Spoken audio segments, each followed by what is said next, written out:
Boker Tov, mes chers amis, et surtout Chodesh Tov ou Mevorar, le Chodesh de Adar, Mishenich Nasada.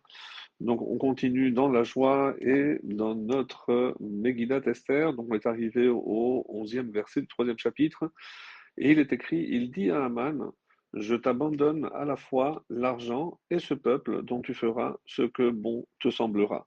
Donc on voit bien qu'à la fin, comme si quelque part le roi Ahasuerus ne voulait pas garder cet argent parce qu'il craignait que malgré toutes les assurances, que Hachem ne veuille se venger de lui pour le mal qu'il s'apprêtait à faire au peuple juif. Et c'est pour ça qu'il a dit, moi, je ne veux pas les vendre, c'est toi qui le veux pour ton honneur. Donc, il lui a proposé de tirer encore une fois au sort afin de savoir si le sort désignait le choix de Haman. Donc, si tu gagnes le peuple, je suis d'accord pour te le laisser et prendre l'argent. Mais si c'est l'inverse, cela signifiera donc que du ciel, on ne veut pas que ce peuple soit sous ta domination, car tu sais que c'est ainsi qu'il révèle la vérité.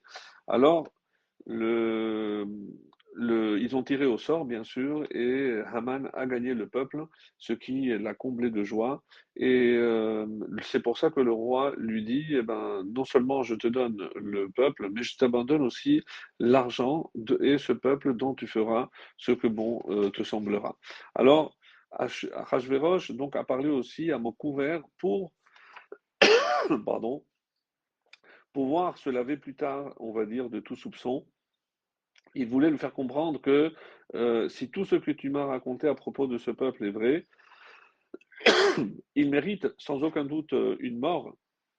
Mais comme tu m'as proposé de l'argent, on va raconter que c'est une calomnie et que tu as payé pour te venger, pour venger tes ancêtres. Alors c'est pour ça qu'il lui dit, l'argent t'est donné.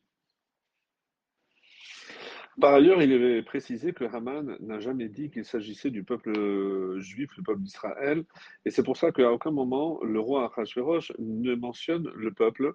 C'est pour ça qu'il lui dit Kesef Natumnar ve Ha'am, donc le peuple, sans préciser qu'il s'agissait d'Israël, parce que, comme il l'avait bien précisé, les Abédam, c'était aussi pour les réduire en esclavage et pas pour les exterminer. Donc il pourrait toujours prétendre que, il avait donné ce peuple pour en faire des esclaves et non pas pour le détruire. Et d'ailleurs, les sages voient on va dire une allusion dans le mot HaKesef, dont la valeur numérique est 175, et c'est la même valeur numérique que la potence. Et on dit l'art, Natum l'art c'est à toi, et l'art c'est 30, et 20 c'est 50. Sache que ce que tu fais va causer ta perte, parce que tu seras pendu à une potence de 50 coudées, parce que c'est contre Dieu que tu es en train de te battre. Et le Mam Loaz ici rapporte une parabole du temps du roi Salomon où un homme avait quitté sa ville en emmenant son esclave. Il est tombé malheureusement gravement malade et son fils n'était pas près de lui au moment où il a fait le testament et il a dit à son esclave que mon fils prenne ce que tu veux, le reste sera pour toi. Alors, après la mort, le fils vint pour prendre l'héritage de son père, mais l'esclave lui a répondu, non, c'est moi l'héritier, il m'a laissé tout ce que je voulais. Alors ils sont allés voir le roi Salomon et celui-ci a demandé à l'esclave, hein, que veux-tu que le fils garde de l'héritage de son père? Et l'esclave a mis donc une pièce, un ducat dans la main. Le roi demanda, et à qui va le reste? Et le reste est pour moi, selon ce que le maître a dit.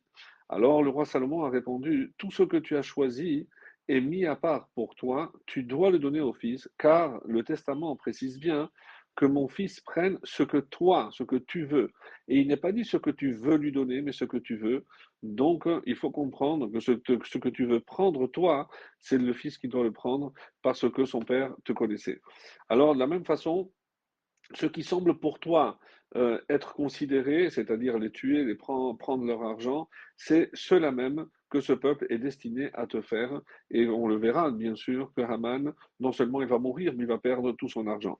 Après, nous arrivons au verset 12 jusqu'à 15, où on peut dire, les scribes du roi furent appelés le premier mois, le 13e jour, et on écrivit selon tout ce que ordonna Haman, aux satrapes du roi, aux gouverneurs de chaque province et aux chefs de chaque peuple, à chaque province selon son écriture et à chaque peuple selon sa langue. C'est au nom du roi Assyrus qu'on écrivit et ce fut scellé avec l'anneau royal. Des lettres furent envoyées par des courriers à toutes les provinces du roi en vue d'anéantir, de tuer et faire périr tous les juifs, du jeune jusqu'au vieux, enfants et femmes, en un seul jour, le 13 du 12e mois, le mois de Hadar, et de piller leurs biens. Une copie de l'écrit qui devait être promulgué comme loi dans chaque province fut portée à la connaissance de tous les peuples afin qu'ils soient prêts pour ce jour-là. Les courriers partirent précipitamment sur ordre du roi et l'édit fut publié à Shushan, Suse, la citadelle, puis le roi et Aman s'assirent pour boire, tandis que la ville de Shushan était bouleversée. Alors, pourquoi le 13? On dit que Haman, connaissant très très bien le calendrier hébraïque, savait que les Juifs étaient protégés du 1 au 12 parce que c'est le mérite offert par les sacrifices offerts pardon, par les 12 princes lors de l'inauguration du Mishkan. Et le 14, c'est là où on fait le Korban Pessah, le sacrifice pascal, mais le 13, il n'y avait rien et donc il s'est réjoui du fait que c'est tombé la date où il n'y avait pas une protection particulière. Par ailleurs, donc, il est dit que à deux reprises les lettres et le Maam Loès précise qu'il y a eu deux lettres. Dans la première, celle que le roi a signée, on ne précise pas qu'il s'agit de les détruire. C'est au nom du roi qu'on écrivit et ce fut scellé avec l'anneau royal. Et ça, c'est la première lettre. Dans la deuxième, des lettres furent envoyées par des courriers à toutes les provinces pour anéantir, tuer et faire périr.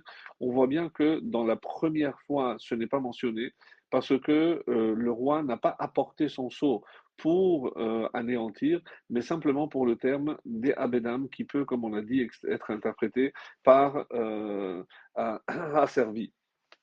Dans cette deuxième lettre, donc, il demande aux habitants de toutes les provinces de se tenir prêts à exterminer avec cruauté et par tous les moyens, donc de mise à mort, tuer par l'épée, faire périr et prendre bien entendu tous les biens.